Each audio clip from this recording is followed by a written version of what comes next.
elevar o pensamento e em comunhão com os nossos irmãos espirituais aqui presentes. Agradecer ao Pai por esse momento, por mais um dia de aprendizado, por estes momentos em que nos mantemos em contato com a espiritualidade superior e com os ensinamentos que o nosso Mestre Jesus deixou para nós. Ensinamentos eternos de sua eterna sabedoria. Que a paz do nosso Mestre invada os nossos corações e nos traga luz e bom entendimento. Tenhamos ouvidos de ouvir, olhos de ver. Que a nossa mente se abra para o aprendizado de vida eterna das palavras de nosso Mestre Jesus. E assim, estamos prontos, a partir de agora, para ouvirmos, na noite de hoje, a palestra evangélica que nos foi reservada. Nós agradecemos a presença aqui do nosso ilustre companheiro e presidente desta casa, Sérgio Biagi, que trará para nós um grande ensinamento jurídico na parábola da figueira seca. Que possamos ouvir, sentir e guardar no fundo de nossos corações e de nossa mente esses ensinamentos evangélicos. E a partir de agora convidamos o companheiro Sérgio a estar conosco, trazendo para nós essas notícias e mais amor. Graças a Deus.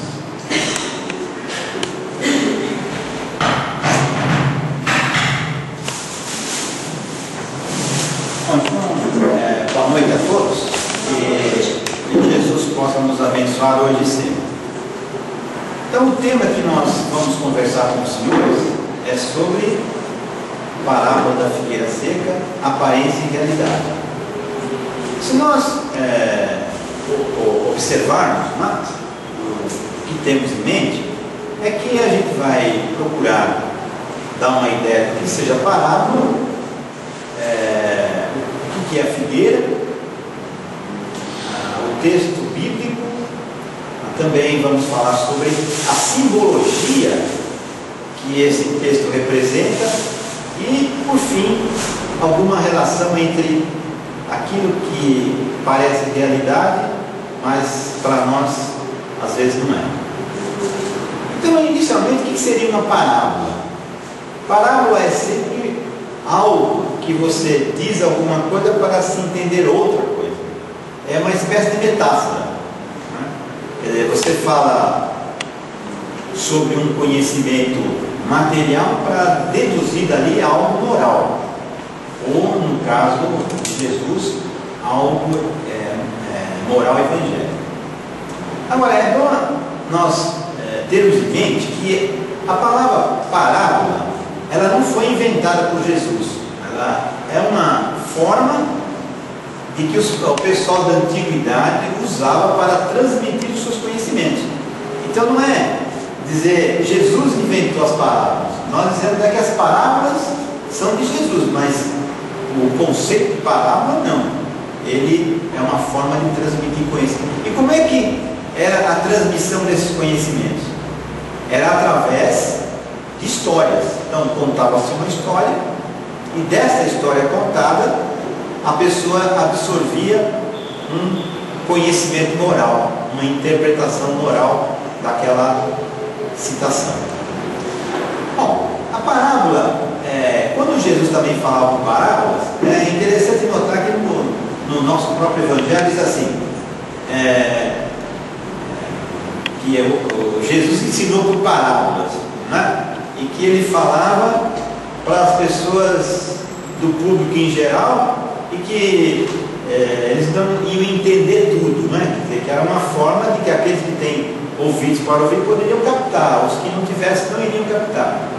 Mas mesmo depois de falar para o público, ele se reunia com os apóstolos e explicava mais detalhadamente aquilo que ele falou por parábola. Mas mesmo entre os apóstolos ele não dizia tudo.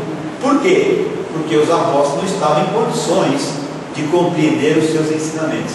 Tanto é que ele anunciou o Consolador, que hoje nós entendemos como Espiritismo. Bom, aí, uma vez entendida mais ou menos o que é a parábola, né, o que é a figueira? A figueira é uma árvore, uma arbusto, se quisermos assim colocar, cujo título em latim é Ficus carica. Ficus carica, porque ficus é figo, né? E ela está em climas mais ou menos quentes,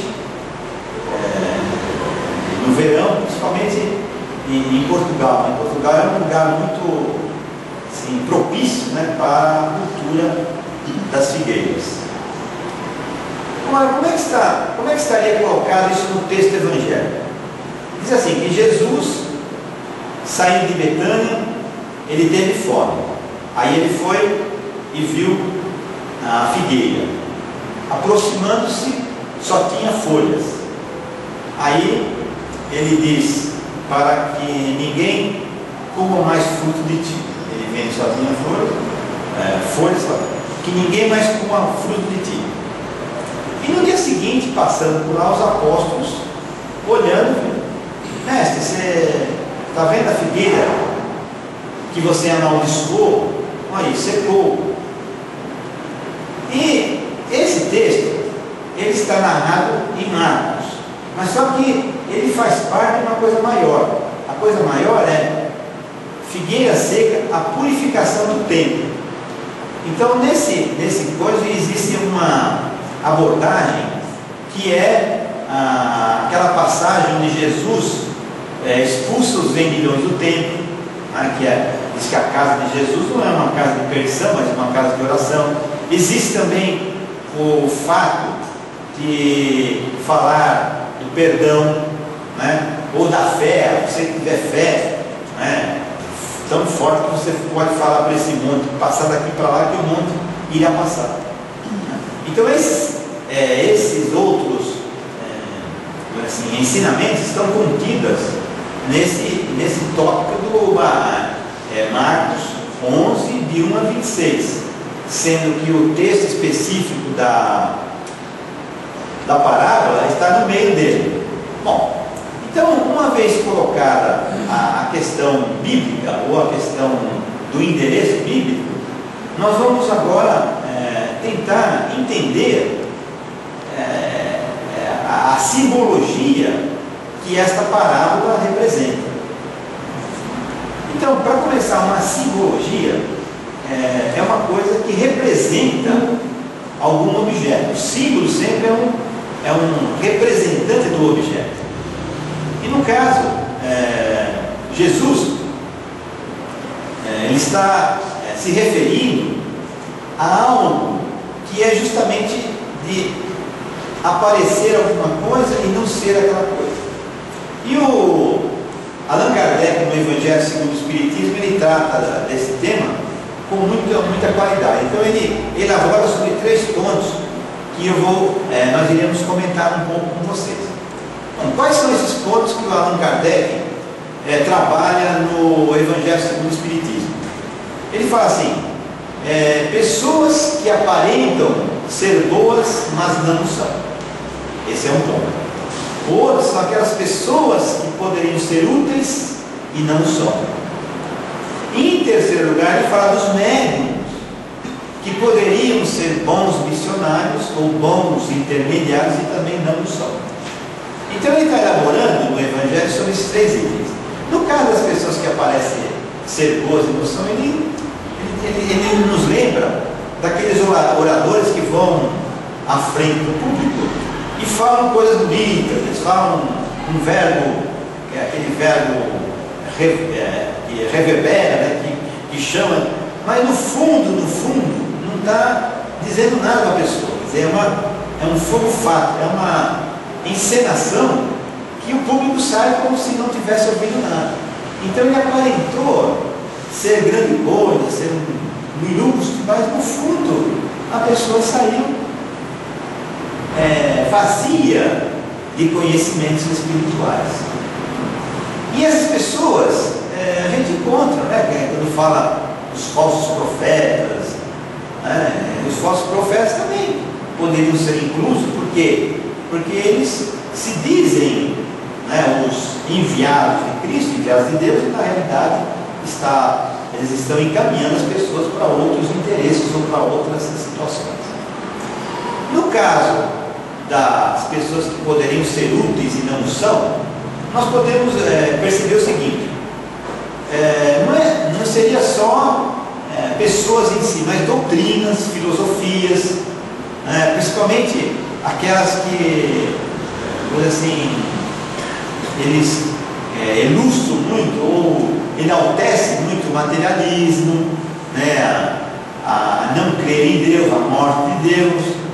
Então essas doutrinas, elas poderiam ser úteis e não são. Ou seja, a pessoa às vezes gasta muito papel, muita tinta para não transmitir nada, para não ser produtivo para as pessoas. Então o Kardec também está chamando a atenção para esse tipo de situação, e em tudo isso, na realidade, também estão as pessoas, né? Quer dizer, nós poderíamos muitas vezes ser úteis para os outros e não somos. Por quê? Às vezes nós não queremos dizer que somos espíritas, não é? A gente está aí na rua, uma pessoa passa, né, e a gente não quer dizer que é espírita. E nós poderíamos assim, desenvolver as nossas ideias juntas às pessoas, simplesmente aceitando que nós fazemos parte de uma doutrina e que os outros poderiam ter conhecimento daquilo que nós já temos.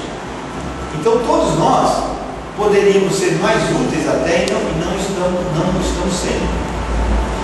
E também nós temos que lembrar de um outro tópico, que é o tópico dos médiuns, não é?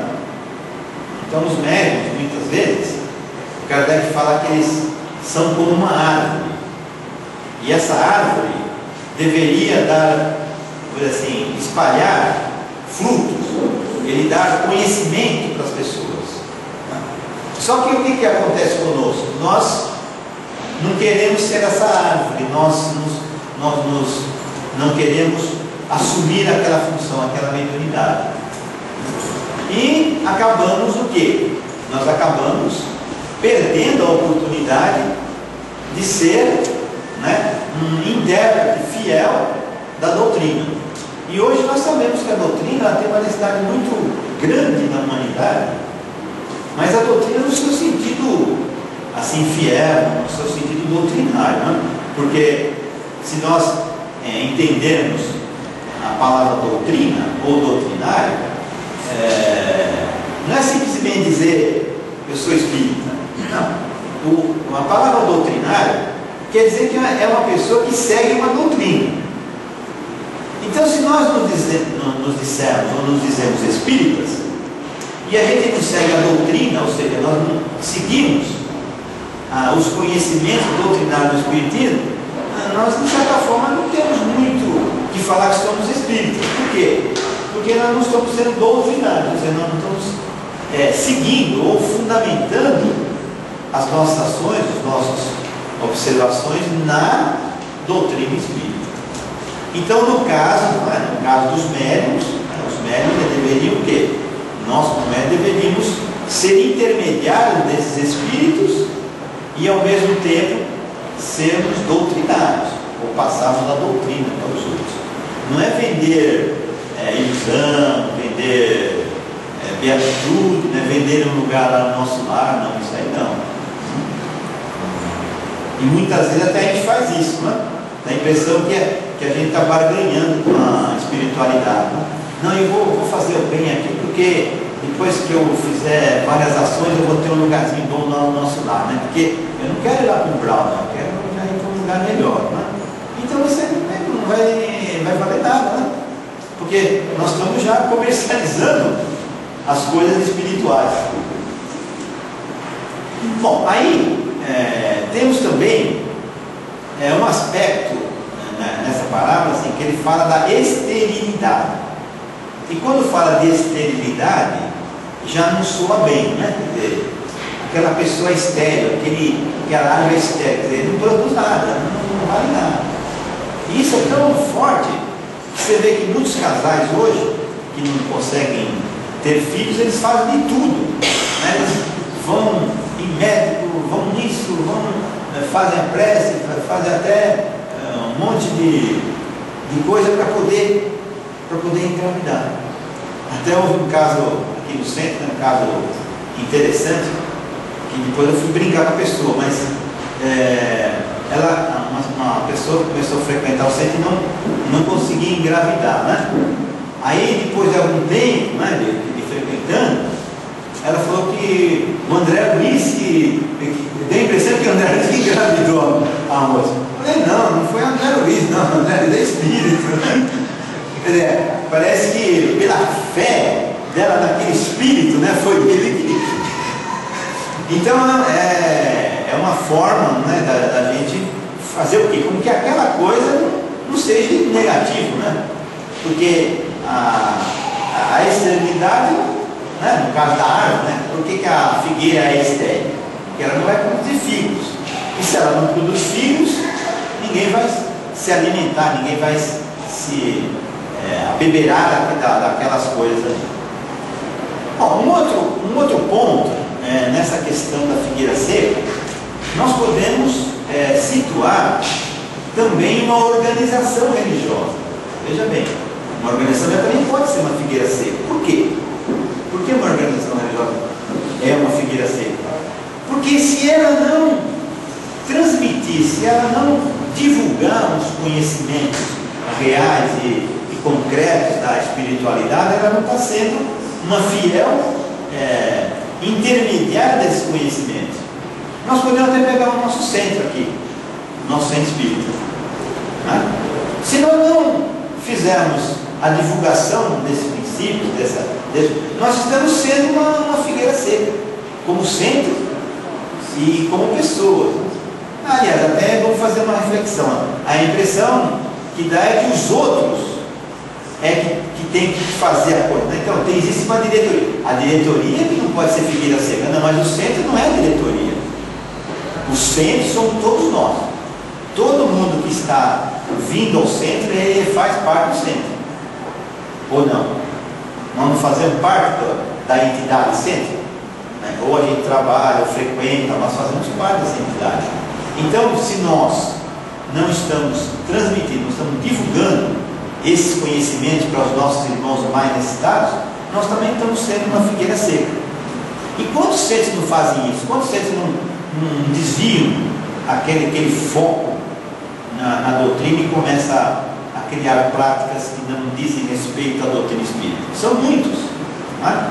Então esses centros, né, a gente pode dizer que estão sendo um tipo de figueira seca. Só que você não pode falar nada para ele, né? Se você vai chegar para o centro e falar que é uma figueira seca, não vão aceitar a observação.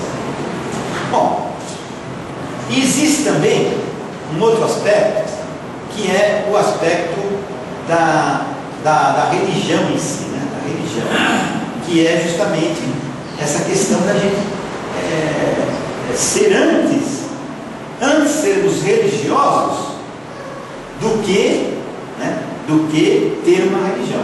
Ó, existe uma diferença muito grande entre ser religioso e ter uma religião, né? Quem tem uma religião geralmente é dogmático. Ele segue os rituais daquela religião, segue os dogmas daquela religião. O ser religioso não.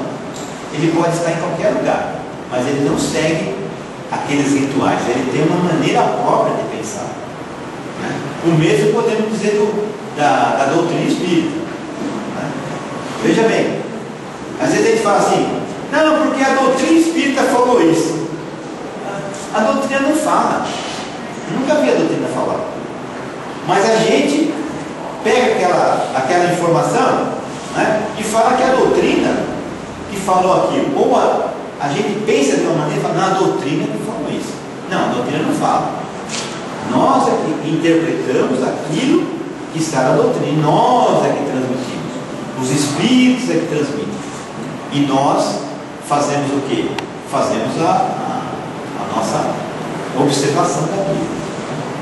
Mas com relação à figueira, eu gostaria de elaborar um raciocínio. Por quê? Por que a figueira seca? Né? Por que esse termo figueira seca? E é interessante notar que a gente pode ver alguns aspectos nisso. Vou elaborar o seguinte. Um dos aspectos, na antiga Palestina,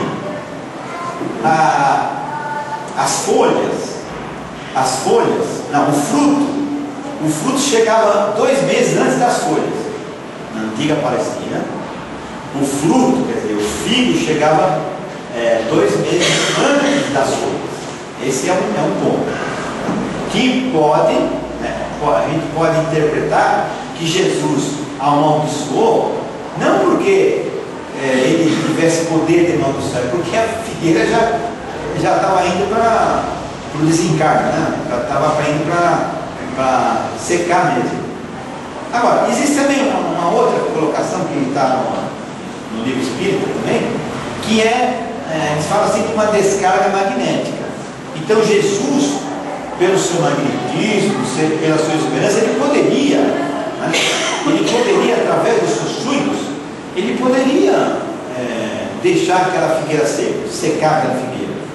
Agora a gente perguntaria, baseando numa informação científica da época de que o fruto chegava 2 meses antes, e imaginando que Jesus fosse usar o seu fluido para secar a figueira, como é que a gente ficaria? Será que a gente poderia dizer que Jesus realmente amaldiçoou aquela figueira? Ou o que nós, no caso, achamos mais correto é achar que Jesus, na realidade, ele simplesmente tinha conhecimento das leis naturais, né? E conhecedor da agricultura, ou dos conhecimentos da vegetação, aquela coisa. Ele tinha a nítida impressão que aquela figueira iria morrer mesmo. Porque para que ele vai usar? Não, eu estou pensando, por que eu vou ter que usar o magnetismo para uma coisa de certa forma insignificante? Por exemplo, ele curou muitas pessoas, pelo menos está registrado na Bíblia, nos Evangelhos, que ele curou, né? Mulher que sofria de hemorragia, o cego. Então ele curou. E como é que ele curou? Ele curou através do magnetismo, ou seja, mudando células que estavam deterioradas por células boas, por células sãs. Então ele tinha esse poder com o seu fluido, com o seu magnetismo, ele poderia muito bem mudar o semblante, mudar a situação daquela, no caso da figueira, mudar e fazer com que ela secasse. Mas acreditamos nós que Jesus talvez não precisasse fazer isso. Por que ele vai secar? Qual é a finalidade? Vai dizer que ele tem poder? Não, ele não precisava dizer que tem poder. Agora, um outro fato aqui também é que com relação às leis naturais, a gente sabe que as pessoas, no caso de pessoas, Deus, por exemplo, a gente fala, Deus poderia transgredir as leis naturais. Mas será que ele faria isso? Será que Deus iria transgredir as leis que ele próprio criou? É um contrassenso. Por isso que quando a gente fala do sobrenatural, é que a gente não tem um conhecimento concreto do que seja o natural.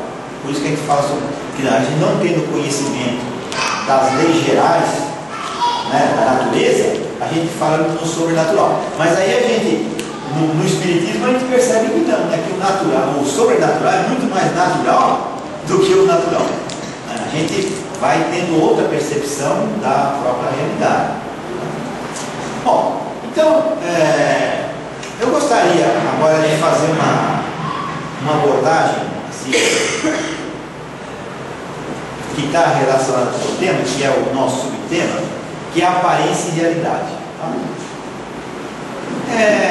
Antes de falar exatamente da aparência da realidade, nós temos que ver, em termos de filosofia, como é que se define o conhecimento. O conhecimento é uma relação entre o sujeito que observa e a coisa observada.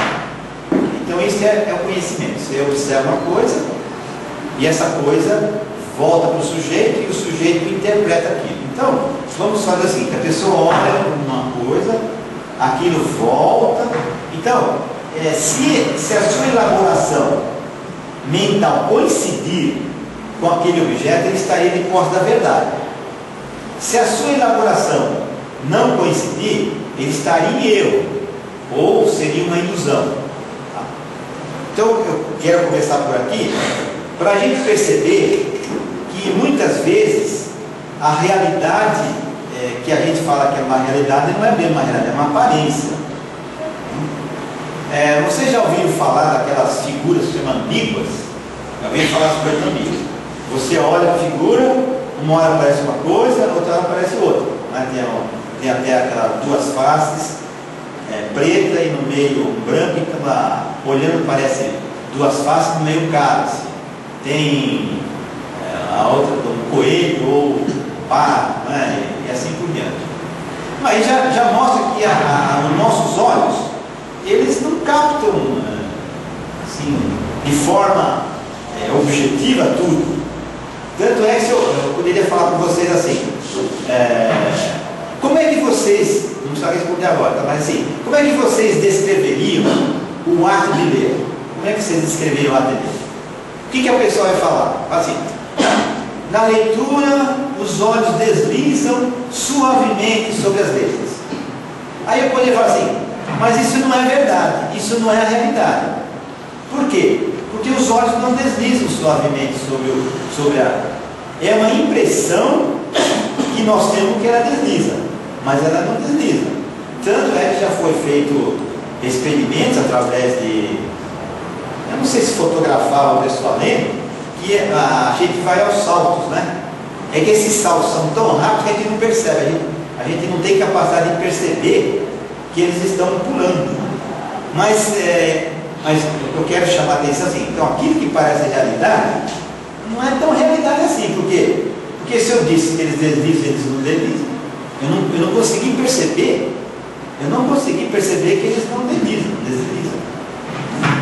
Agora, sobre, por exemplo, o espectro eletromagnético, né, os nossos olhos captam muito pouquinho desse espectro eletromagnético. Ele vai... Está cansando, porque a figueira está corregador, viu? Com água aplicada. Então, aí o espectro eletromagnético ele varia de um valor pequenininho, 10 a menos 14, acho que 10 ou 8, parece, não me falha a memória. E nesse intervalo, os nossos olhos só captam 70 avos. Então, existe muito mais coisas, muito mais realidade, muito que nós não conseguimos captar. Não é? Agora, isso é apenas para situar a dificuldade que a gente tem de captar uma realidade. Então, quando o Kardec está falando que uma aparência, que nós não aparentamos aqui na realidade não somos, ele tem muita razão. Vamos pegar um outro fato. Quantas vezes nós queremos dizer não e falamos sim? Quantas vezes? A realidade é a gente falar não. Isso mas a gente fala, não, mas se eu falar não, eu vou desagradar, sabe? Eu quero que a pessoa vai ficar de mal comigo. Então eu falo, mas eu queria dizer, eu falo sim, mas eu queria dizer não. Você pega assim, por exemplo, eles chamam de quando você faz uma crítica, você baseia no grupo, né? Ele fala assim que como é que chama?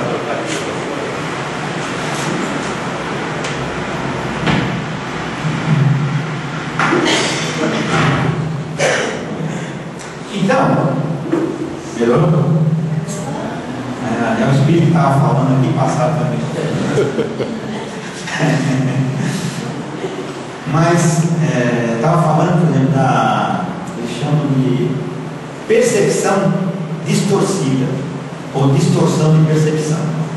Então, existe o seguinte, o que acontece? Existe uma coisa que chama estereotipagem. O que é essa palavra? Quer dizer que nós, às vezes, nós fazemos uma observação de uma pessoa, mas em relação ao grupo. Tá? Pega aí, vamos assim, vou dar um exemplo. O político é corrupto. Todo político é corrupto. Veja bem, nós estamos fazendo uma observação que não é a realidade. Quer dizer, será que todos os políticos são corruptos? Mas a gente a sociedade acaba fazendo uma imagem que é de um grupo, né? Um grupo de políticos. Então esse grupo de políticos dá a impressão que todos são corruptos. E não são. Você pega também existe o outro de você analisar uma pessoa e transferir para o grupo. Você vê aquela pessoa, aquela pessoa é espírita, não é? Aí ela tem que ser uma pessoa boa. Eu não sou espírita, mas eu vejo uma pessoa espírita e falo, aquela pessoa tem que ser uma pessoa boa. Só que acontece o seguinte, aquela pessoa não é boa, ela tem defeitos. Então ele começa já, frequenta o centro, né? Então todo mundo lá também não. Né? Então, isso aí é uma coisa que parece simples, mas nós somos assim, as pessoas que gostamos, não vou dizer gostamos, talvez, mas é a nossa falta de uma compreensão maior faz com que a gente pense assim, né? Que a gente vai com o grupo, com as pessoas. Você vê que o Descartes, por exemplo, ele falava assim, né, que duas coisas que dificultam a nossa compreensão da verdade. A primeira é a precipitação, a gente já quer dar uma resposta, já quer saber. Então esse dificulta. E o outro é o preconceito. O preconceito ele dificulta por quê? Porque quando nós vamos para um debate, para uma aula, para um conceito já pré-estabelecido, fica difícil de entender o que o outro está falando. É difícil. Você já tem algo formado. A gente não abre os ouvidos para o outro falar, não, nós já temos alguma coisa formada. E isso é comum. Né? Como uma pessoa vai, por exemplo, ele fez uma imagem do professor ou do expositor. Vamos supor que ele fez uma imagem de que o expositor é um bom expositor. Só que o expositor fez uma palestra horrível, mas ele não vai falar que ele fez horrível. Ele vai achar um jeito de que aquilo não foi horrível, né? Foi uma palestra, mas ele não foi. Quer dizer, então a gente tem o hábito de encobrir coisas, né? Às vezes para o nosso interesse. Tem também aquela coisa que a pessoa ela aceita, né? Como é que é? Uma coisa maleável, né? Então tem até eu sei, admito, mas continuo com o meu pensamento. Uma coisa assim, eu sei, admito, mas continuo com o meu pensamento. Isso é interessante que teve, estava fazendo uma leitura e disse que tinha uma peça de teatro, né, na França. Então tinha eu não sei se ele era o senhor, eu não sei, mas ele saía de manhã para o seu trabalho, e a esposa ficava em casa. Então as pessoas na rua falavam para ele assim, que enquanto ele ia para o trabalho, a esposa recebia um amante. Né? A esposa recebia um amante. Só que ele não dava bola. Certo dia ele vai para casa e vê o amante no quarto. Aí a esposa fala, não, mas eu gosto tanto de você, você é meu amor, você é não sei o quê e tal. Bom, conclusão. Isso na peça. Ele admitiu que ela tinha uma amante, mas ele achou que não tinha, vamos dizer assim. Então, que lá não é por quê? Porque ela gosta de mim. Ela gosta de mim. Então ele admite que aquilo que é uma realidade não é uma realidade. Ele foi ajustado para, como é que diz assim, para as nossas defesas. Não é? Você vê que nós não estamos sempre nos defendendo. Se alguém pega a gente fazendo uma coisa que a gente não quer que os outros vejam, já logo vai lá assim, olha, vou disfarçar, né?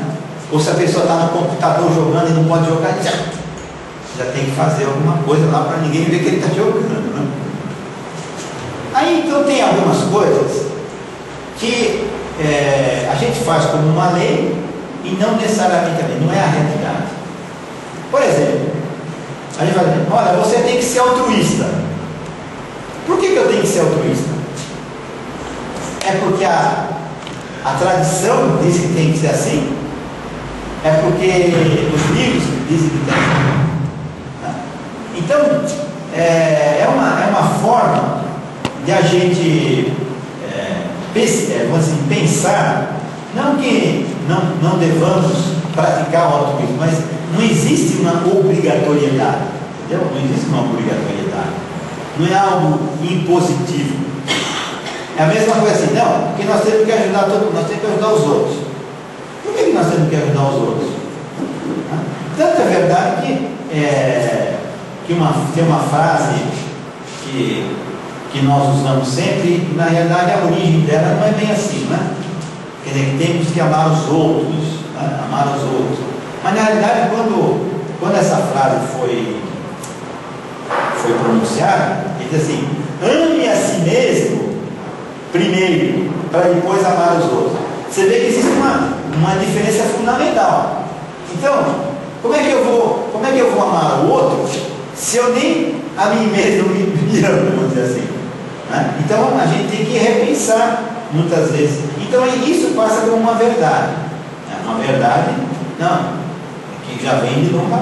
Agora, quando alguém fala assim, olha, não é bem assim não, não é bem assim não, vocês estavam pensando assim, mas eu acho que não é assim. E aí a gente vai encontrar muitas coisas que nós estamos fazendo e poderíamos não estar fazendo, né? Por exemplo, se a gente tem um objetivo de vida, um certo objetivo de vida, nós deveríamos seguir aquele objetivo. Agora o que acontece? Aí a gente está com aquele, aí vem um, pede um negócio para a gente, vem outro, pede outro, e a gente vai desviando do nosso objetivo. Aí a pessoa chega no final de hoje eu pratiquei eu fiz bem para todo mundo, mas ele não cumpriu com a tarefa dele, né? Então isso é vamos dizer assim, a realidade é o nosso progresso espiritual, né? A aparência é aquilo que nós, né? Você vê, nós estamos tão preocupados com a nossa aparência que se alguma pessoa fizer uma observação para nós, a gente já vai ficar falar, sua roupa não está combinando. Então a pessoa já vai para casa, já fica pensando, amanhã eu vou vir com outra roupa. Mas não é assim que acontece conosco, ou não? Então nós somos muito influenciados. Agora, e nós? E se eu estou com vontade com aquela roupa daquele jeito? Por que eu tenho que me preocupar com a observação do outro? Né? Então é que a gente às vezes não tem firmeza, né? A gente quer sempre estar agradando os outros. E nem sempre agradar os outros é o correto, né?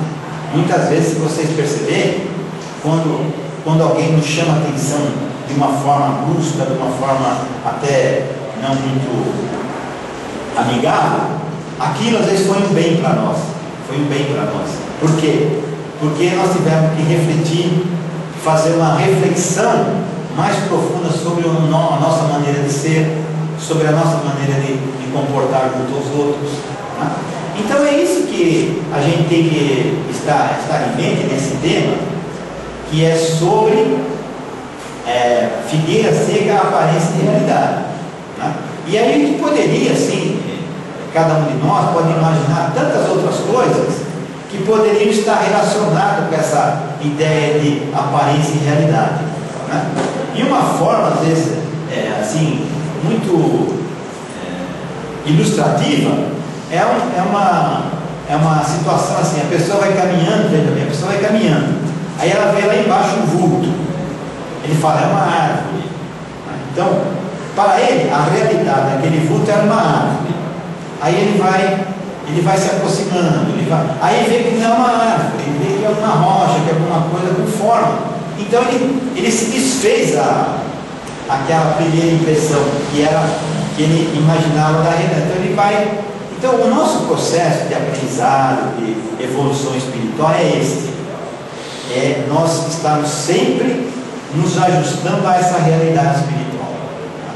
E temos em mente que não são as pessoas, nós não temos nada a ver com as pessoas, né? Embora tenhamos relacionamento com as pessoas, nós não devemos nada para ninguém.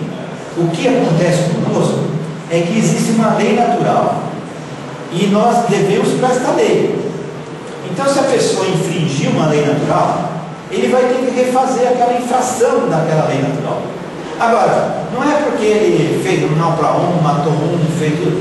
Não é com relação àquela pessoa em si, mas sim com relação à lei. Então, por exemplo, a pessoa vem aqui, cometeu um crime e ninguém percebeu, como é que se diz? Ele não foi preso, nada. Só que ele, para a lei natural, ele é um criminoso. E ele vai ter que refazer isso com a lei natural. Não adianta, não tem escapatória. Nós podemos aqui nos desviarmos das leis humanas, pagarmos, ficarmos livres, mas com relação à lei natural, não. Então, o que importa nessa nossa, vamos dizer assim, relação entre o real e o imaginário, ou aquilo que a gente pensa, é sempre a gente ir fazendo aproximações dessa verdade maior. Então, o nosso progresso é nos relacionarmos com uma realidade maior. E como é que nós vamos fazendo isso? Às vezes com erro, com sofrimento, com dor, né? Com desespero, um monte de coisa, mas nós temos que fazer isso. Então, por exemplo, se a pessoa ela tem uma ingratidão, ela fala, meus parentes são tão ingratos, aí ela vai ficar um mês chorando lá, né? que houve aquela ingratidão. Está perdendo tempo essa pessoa. Está perdendo tempo, porque o que importa naquela ingratidão? Não, a pessoa ficar sentida, mas ele tem que continuar o trabalho dela, né? Então, a gente vai percebendo o seguinte, que não adianta olharmos para uma árvore, né, e vermos se ela é frondosa, se ela está cheia de flores, se ela está cheia de frutos, se ela tem boas ramagens, nada disso importa. O que importa é o fruto que essa árvore está dando. Às vezes, aquela árvore, ela é resseguida, ela é maltratada, mas ela dá bons frutos. E assim também são as pessoas. Às vezes a gente tem a impressão de uma pessoa que ela é má, que ela é de feição, né? Não cumprimenta ninguém, não fala com ninguém, ela é isso, aquilo. Mas vamos ver o que ela está fazendo de bom, né? Às vezes ela está sendo produtiva e nós estamos muitas vezes sendo injustos para com ela. Então não importa, o que importa é aquilo que a gente pode produzir com os recursos que a divindade colocou em nosso caminho. Muita paz.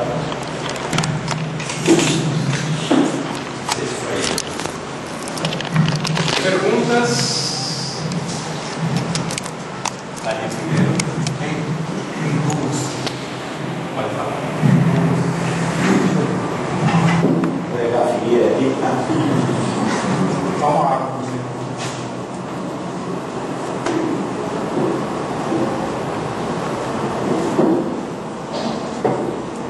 Bom, sabe, vocês falam que é escrito que é parábola da figueira.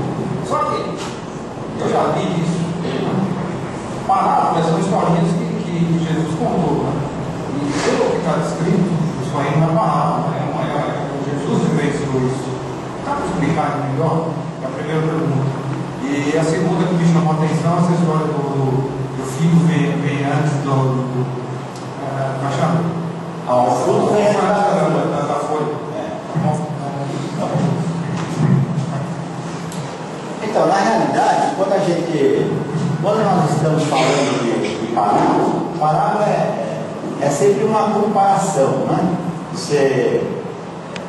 Parábola quer dizer palavra e comparar. Você compara uma coisa com outra. No caso de Jesus, o que ele fazia? Ele contava uma história do cotidiano ali, só que as pessoas tinham que tirar ali um ensinamento moral e principalmente com relação ao reino dos céus. Você pode perceber que todas as parábolas, qual é o objetivo da parábola? É o reino dos céus. O reino dos céus na realidade o reino dos céus são essas leis naturais que foram estão sendo incorporadas em nós, né? A gente pode dizer que seria o reino dos céus. Agora, com relação a esta porque dá a impressão que é uma passagem verdadeira dele, ele está contando, está falando que é parábola, é isso que eu quero. Não, mas a parábola é uma coisa verdadeira. Realmente, por exemplo, do semeador, do relato da história do semeador, do rei lá que, como chama lá, do servo que comprou ele, acho que pronto. Eu, no meu entender, quando eu leio esses parábolas, dá a entender que é o seguinte: foi uma história que ele falou, eu quero ensinar alguma coisa, eu vou dizer, existiu um rei que é assim, e ele fez isso, entendeu? Estou entendendo. Talvez a gente não colocasse isso como parábola. Isso, é uma palavra. Estou entendendo. Passou fome, tinha fome lá, chegou lá, não viu alguma coisa. Talvez tenha razão, talvez a gente não devesse colocar como parábola. Isso. Tá bom, tá certo. Essa seria a segunda. Não, a segunda é com relação a. Isso aí. Assim. Isso está. Bom, científico assim, você olha num lugar, pega a informação, eu não sei até que ponto, né? Então eu estava fazendo essa pesquisa e eu vi num coisa que na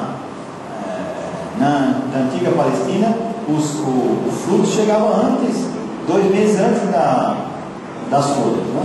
Agora. Não explicou por quê? Não. Isso é apenas que na antiga Palestina funcionava assim. Você pegou aí. Agora, a gente pode até duvidar que. Achei interessante isso. Mas você vê que tem lógica, né? A lógica é porque a gente pode imaginar que aquilo tudo não foi uma invenção, que Jesus realmente amaldiçoou, e na realidade era a lei da própria lei da natureza. Ele provavelmente ele sabia dessa história do fruto. Tá bom. Eu queria falar a questão da fé, né? E essa parábola está justamente no capítulo que fala sobre o poder da fé. Então, será que ela é considerada parábola? Porque na época ninguém sabe esse negócio de magnetismo, né? Então, Jesus quis demonstrar a força da fé, né? Como tem que fazer aquilo. Então, por isso que eu acho que levando uma parte da fé, acho que dá para explicar o que era parábola. Eu acho que a nossa irmã está levantando uma questão da fé e que justamente está, olha assim, a fé estaria fundamentada nesta passagem, não é? Por quê? Porque ele diz assim, né, se você tiver fé do tamanho, né, não nesse caso, mas se você tiver fé do tamanho de uma mostarda ou do tamanho de mostarda, ou você pode transportar, né? Tem uma coisa de passar de uma montanha para outra, não é? Quer dizer, o que ele está querendo dizer aí não é que você vai pegar uma montanha física e vai passar para outra, mas ele está dizendo que aquela confiança que você tem, né, na espiritualidade ou em você mesmo, né, isso é prodigioso, né? Quer dizer, o prodígio da fé ali é que realmente vai fazer com que o indivíduo, né, ele vai tendo outras atuações, outras maneiras de compreender a realidade.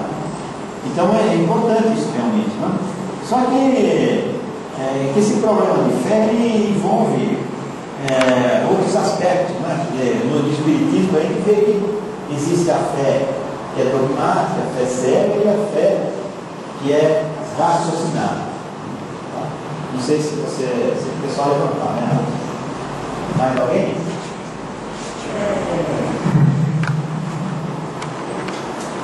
Está falando assim na questão do parecer e do não ser. Isso. Às vezes acontece que você, na sua maneira de ser, de pensar, de agir, no dia a dia, normalmente assim, você se acha que é a sua maneira correta de agir. Você está agindo corretamente para você estar no consolo, né? Mas parece que as pessoas, muitas vezes, ainda acham que você não está agindo de maneira correta, que ainda por mal com você. Agora, se você acha que você está correto, você fez a procura, nós vamos ver. E você não vê.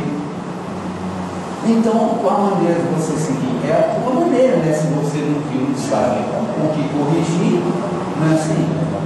É isso, é exatamente. Tá? Agora eu queria só fazer uma pequena observação aí. É o seguinte, né? A gente tem sempre que ter uma certa humildade para achar que a gente está errado.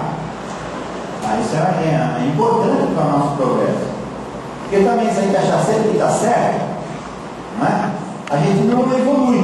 Porque eu estou sempre certo. Agora, esse é o ponto. O outro ponto é aquele ponto que a gente se fazer de vítima das pessoas. Então, se a pessoa achar, né, falar, você não está pensando direito, o que você vai fazer? Eu vou pensar do jeito que você está pensando. Então, você está sendo vítima daquela, está sendo condicionado por aquela. Então, nós temos que ter realmente a nossa maneira de pensar, a nossa maneira de agir, mas sempre ter em mente que a gente pode estar errado, que o outro também pode ter razão. Mas se você não vê em você, porque eles estão querendo pôr em você, Tudo bem. Né? Agora, eu vou falar assim, mas será que às vezes a gente não está fazendo uma espécie de uma couraça, né? Às vezes a gente está. É isso que eu quero chamar a atenção para eles. Às vezes a gente está fazendo uma couraça em volta de nós e a gente não ouve nada dos outros. A gente acha que eu estou errado, e às vezes aquela observação pode ser útil para nós. Então isso é a abertura que a gente tem que ter essa.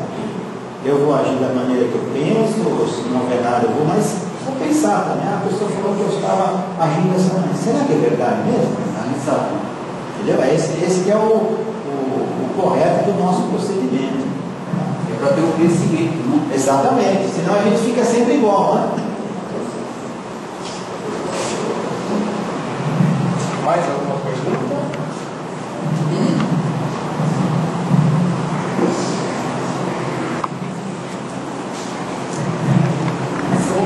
Quando Jesus passou pela figueira, ele nos falou assim, olha, no outro dia eles voltaram pelo mesmo caminho. Aí o discípulo disse, olha mestre, veja bem, olha como a figueira mostra novos passos, como ela está secou, até a raiz. Aí Jesus disse, como vai destruir uma árvore? Sendo que no inverno elas secam, não há frutos. Então a gente precisa saber interpretar bem as parábolas do Evangelho, né? Para poder ver, raciocinar. Será que Jesus mesmo foi que diz tudo de bom, que é o espírito mais evoluído que passou na Terra, chegou a esse ponto de amaldiçoar uma terra? Exatamente. Então aí ele diz, não, é porque é inverno e no inverno há outras árvores. Não tem uma, elas morrem. Para reviver no tombo, com os frutos, como você disse, 2 meses antes. Então essa aí é uma coisa para a gente pensar, né? Exatamente. Muito obrigado pela sua observação.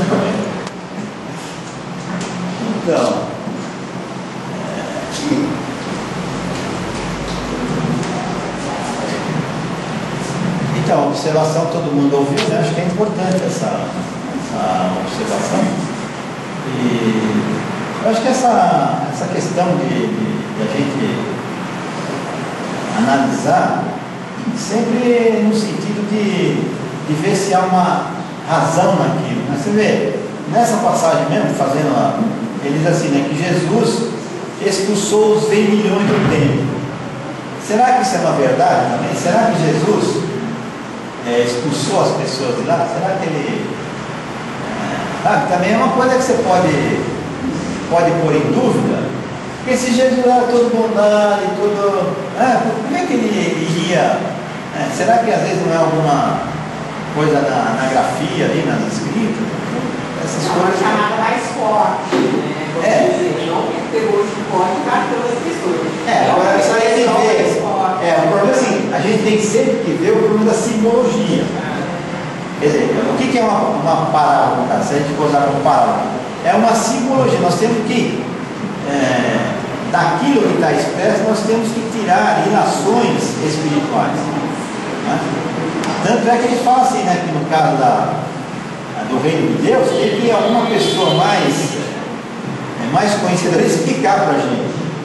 Porque às vezes não tem condição de conhecer esse reino de Deus. Então tem que ter alguém com mais experiência, com mais conhecimento, com mais condições, nos explicar o que é o reino de Deus. Então é nesse caso aí, quer dizer, as coisas estão ali. Você vê, é interessante, eu não sei se vocês já leram o Evangelho segundo o Espiritismo, né? Todo mundo já leu? Já leu, a maioria. Mas se vocês prestarem atenção na abertura na introdução do Evangelho, vocês prestaram atenção, vou só salientar. Então,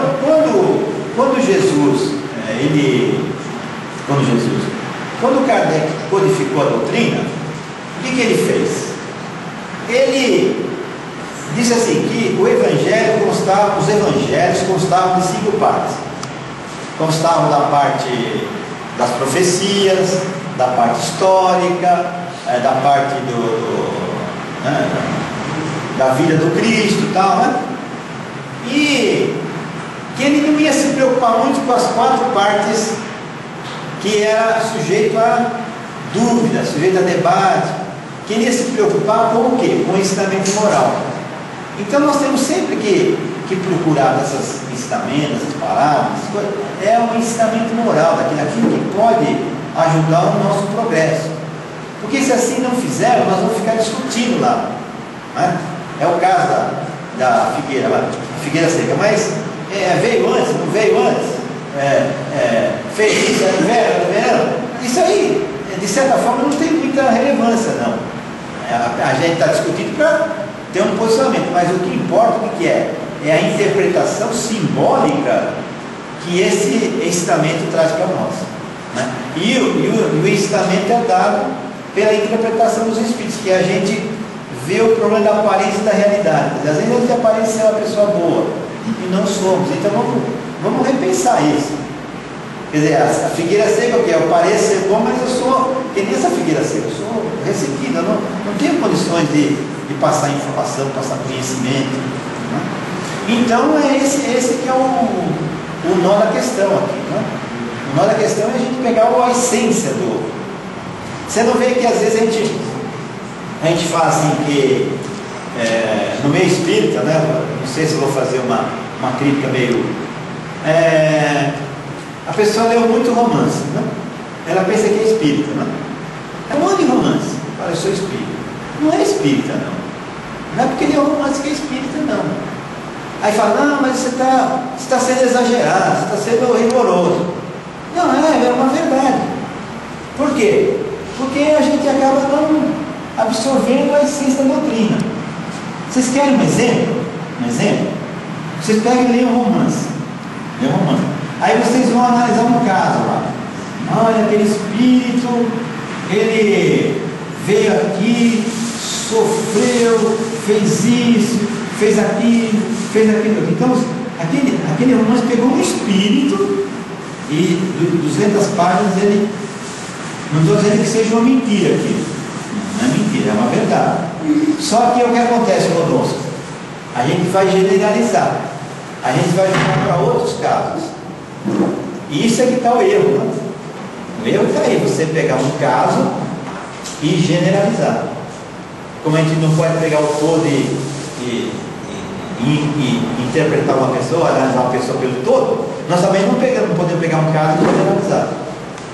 Está passando um caso para ser doutrina. Exatamente. E a doutrina, você pode perceber que muitas vezes nós vamos analisar de forma diferente. Né? De forma diferente. Então, precisamos ter um cuidado. E o cuidado que é penetrar na base doutrinária. E como é que nós penetramos nessa base doutrinária? Tem que estudar. Tem que estudar as obras, não tem jeito. A pessoa às vezes não quer ler o livro dos Espíritos, não quer estudar, né? O livro dos Espíritos, o Evangelho, obras póstumas, a Gênese. Isso aí é coisa do passado. Não, a base da doutrina está aí. Podemos ler romance, podemos fazer o que for. Mas se a gente não tirar um tempinho para vamos dizer assim, ficar ali, mas ficar assim, não é deleitar com aquilo, não é radicalismo, não. Tem que pegar aquele tema, meditar, refletir sobre aquilo. Para quê? Para que a gente possa absorver. Como é que você vai absorver uma coisa e você passa tudo rapidinho? É a mesma coisa, a pessoa fala assim, eu não consigo ler o Evangelho. Aí você fala assim, por que você não faz uma prece antes? Às vezes ele faz e consegue ler. Quer dizer, às vezes algumas entidades não estavam deixando que ele lesse. Eu não consigo ler. Faz uma prece, se concentre, se posicione para receber aquele conhecimento. Agora, se a gente faz tudo rapidinho, com precipitação, o que vai acontecer é que a gente vai formando mais preconceitos. Bom, tem mais alguma coisa ou vamos encerrar o chefe geral? Chefe geral, você, chefe geral, obrigado. Vamos fazer o sorteio do livro. Como sempre, né, nós temos um livro que será sorteado. Nós vamos verificar. Vai tirar o seu, hein? Não vai valer isso aí. Número 26. 26 é Luciana Teixeira. Ela o livro daqui a pouco chega. Está sendo fabricado aí. Está sendo rodado nas imprensas do Centro Ismael. Eu espero. O Sérgio vai fazer uma dedicatória assim que encerrar. Você pega no final aqui com a gente, ok? Muito obrigado a todos. Vamos para o encerramento.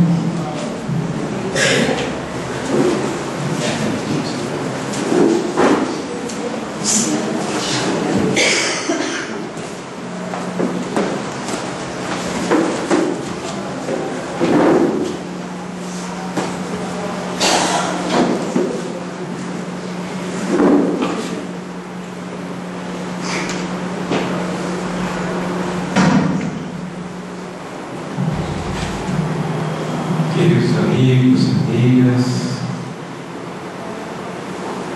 todos nós, neste momento, nos unimos no pensamento novamente e nos dirigimos ao Pai Criador, agradecendo por mais esta oportunidade, agradecendo os ensinamentos que recebemos, que essas gotas evangélicas permaneçam em nós, preenchendo todo o nosso vaso com a água mais pura e cristalina dos ensinamentos do Mestre, e que possamos, sempre que necessitarmos, buscarmos ali, em nós mesmos, esses ensinamentos sedimentados ao longo do tempo.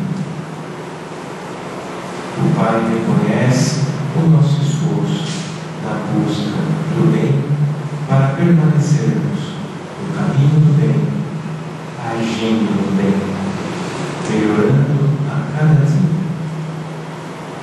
Que a luz do nosso Mestre Jesus permaneça em nós, hoje e sempre. E assim